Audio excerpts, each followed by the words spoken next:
Là, le terrain fait à peu près 6000 m². Là, nous sommes en haut du terrain. Vous pouvez vous apercevoir que le terrain est complètement en pente. Je vais vous faire visiter un petit peu la nature du projet.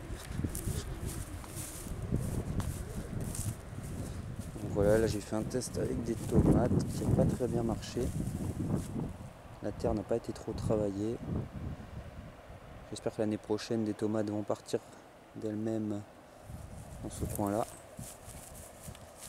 Là ici, j'essaie d'implanter un petit peu partout des plantes. Donc là j'ai mis une sauge par exemple. Ça n'est pas trop mal tiré.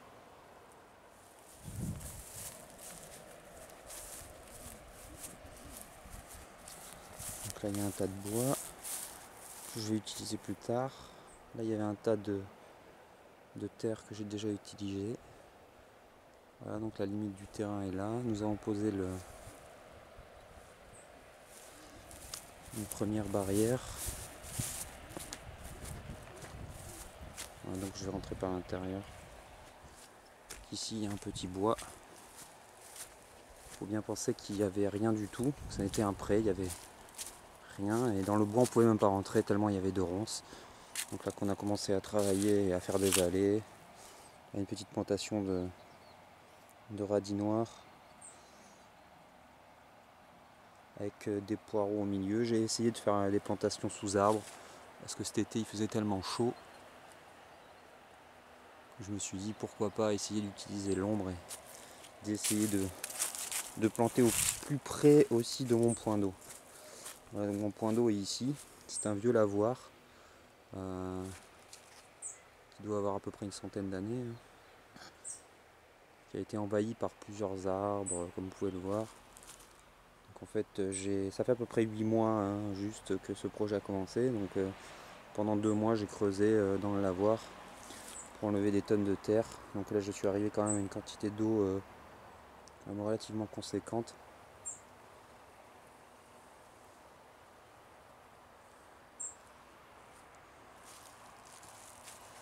Donc on fait des massifs, on fait des bosquets avec on entoure de pierres. On peut retravailler la terre à l'intérieur ou pas. Voilà. Donc ici vous avez une sauge ananas. Des sauges aussi, je vous parlerai de la sauge plus tard, je ferai une vidéo sur la sauge parce que c'est une plante qui pour moi est très importante d'avoir dans le jardin.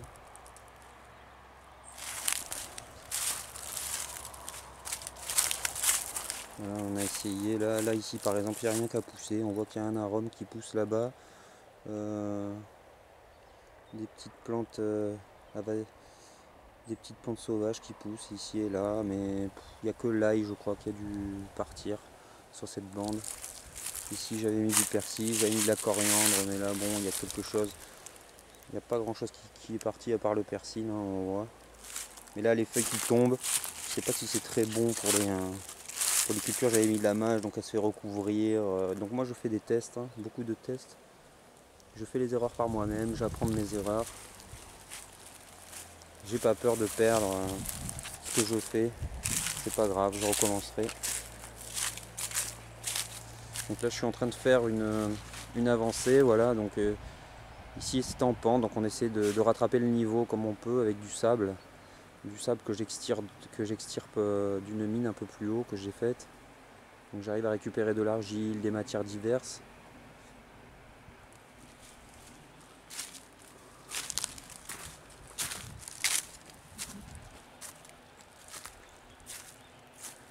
Là, donc pour pouvoir peut-être mettre des tentes ici sur un sol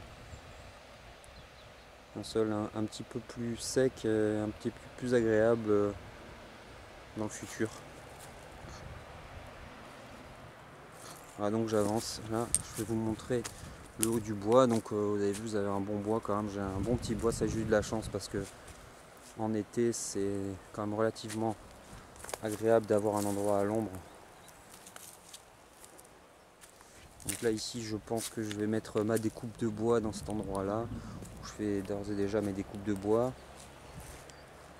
Je suis en train d'essayer de faire un four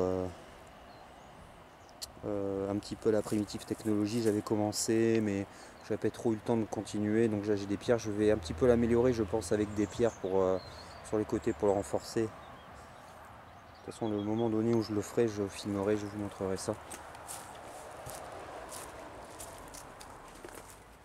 Voilà, donc voilà les pierres que j'ai sorties. Voilà donc la pierre ici aussi, ça a été très compliqué de la bouger, c'est vrai parce qu'elle doit faire plus de 170 kg. Donc voilà, on a protégé surtout pour les infiltrations d'eau. Donc j'ai creusé en fait, voilà, partant d'ici, et puis de jour en jour, hein. J'ai dû mettre un mois je pense pour faire ça. Vous voyez qu'un peu tous les jours en s'accrochant on peut arriver à des choses. Donc, je vous montre. Voilà, donc je me suis retrouvé face à un problème, il y avait ces deux énormes blocs devant moi donc je ne pouvais plus avancer. Donc j'étais obligé de décaler sur le côté. Voilà, donc je vais allumer les lumières. J'ai ici.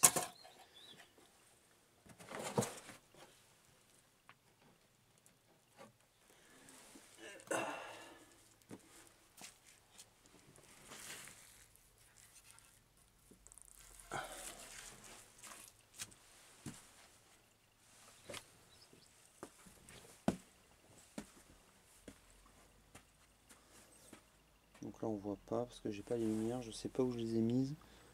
Donc bon, on reviendra plus tard sur la mine, je vous montrerai le renforcement qu'on a mis.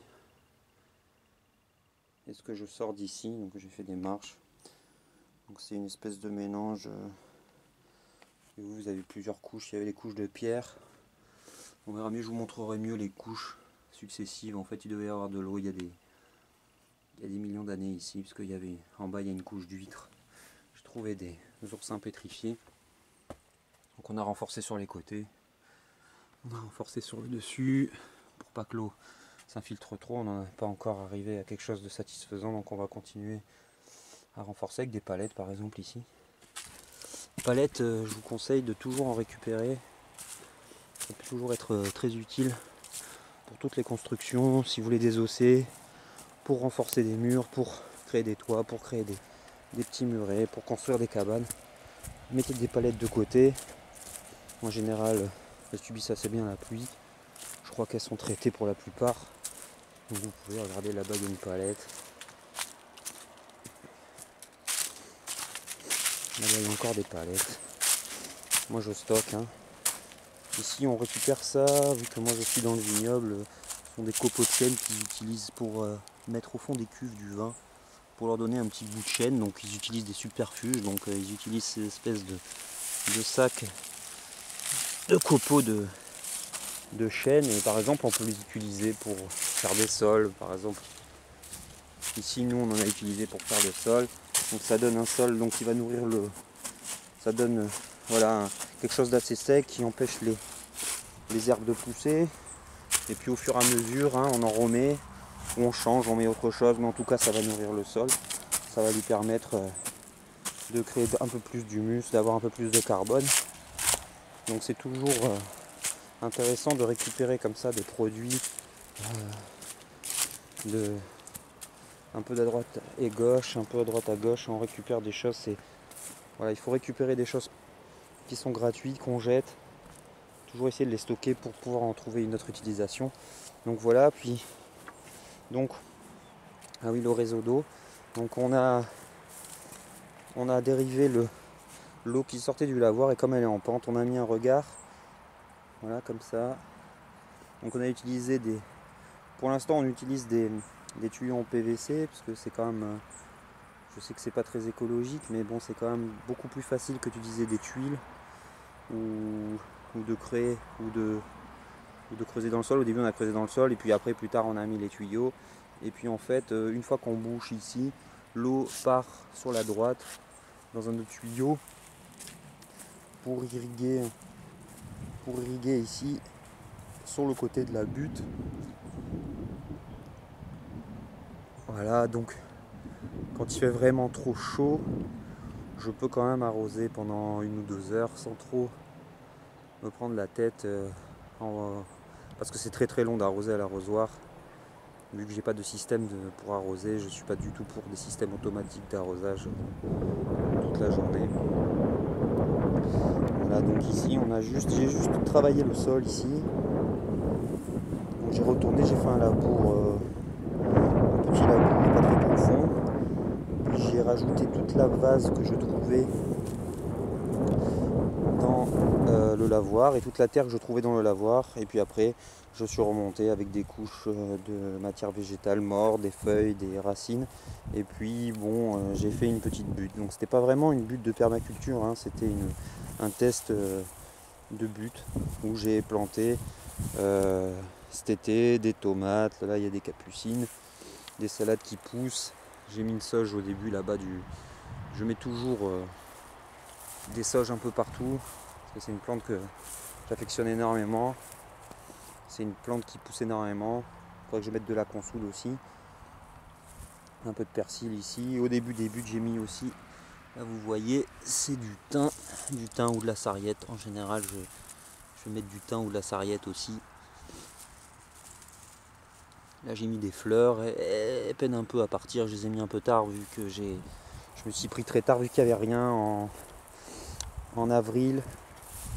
En avril j'étais en mai j'étais encore en train de préparer mes buttes pour pouvoir planter, donc j'ai planté très tardivement, donc ce qui m'a donné une récolte